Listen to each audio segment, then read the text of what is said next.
Welcome to சேஷாத்வி.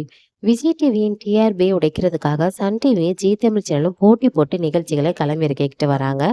ஏற்கனவே cook with கோமாளி நிகழ்ச்சியில மொத்த பிராண்டையும் தூள் தூளாக்கிடுச்சு சன் டிவி.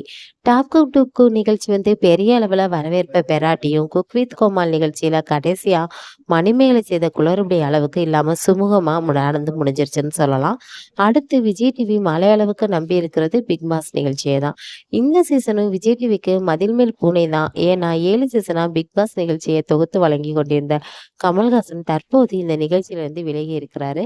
அவருக்கு பதிலா மக்கள் செல்வன் விஜய் சேதுபதி 8வது சீசன்ல தொகுப்பாளரா களமிறங்கியிருக்காரு.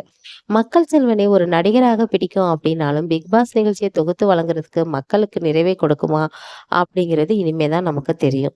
அதுக்குள்ள பிக் பாஸ் நிகழ்ச்சிக்கு போட்டி வைக்க ஜீ தமிழ் வந்து ஒரு புதிய நிகழ்ச்சியை களமிறக்கியிருக்காங்க. மகா நடிகை அப்படின்ற பேர்ல தொடங்க இருக்கும் இந்த நிகழ்ச்சியை வந்து நடிகரும் இசையமைப்பாளருமான விஜய் ஆண்டனி தான் தொகுத்து வழங்க போறாராம். உன் எண்ணம் எவ்வளவு தூரமோ உன் வாழ்க்கையும் அவ்வளவு தூரம் அப்படின்னு அழகான வரிகளோட விஜய் ஆண்டனி அந்த ப்ரோமோ வந்து தொடங்கி வச்சிருக்கிறாரு. நிகழ்ச்சியின் ப்ரோமோவை பார்க்கும் பொழுது ஏற்கனவே விஜய் டிவில ஒளிபரப்பான கதாநாயகி நிகழ்ச்சியின் கான்செப்ட போல் தெரியுது அப்படின்னு சொல்றாங்க. இந்த நிகழ்ச்சி மக்களிடையே எடுபடுமா? முதலா சின்ன திரையில களமிறங்கும் விஜய் சேதுபதி மற்றும் விஜய் ஆண்டனி 2 பேருக்கும் யார் தங்களுடைய இலக்கை அடையிறாங்க அப்படிங்கிறத நம்ம பொறுத்திருந்து பார்க்கலாங்க. இந்த வீடியோ உங்களுக்கு பிடிச்சிருந்துச்சுன்னா லைக் பண்ணுங்க, ஷேர் பண்ணுங்க, மறந்துடாம சப்ஸ்கிரைப் பண்ணுங்க. பாய்.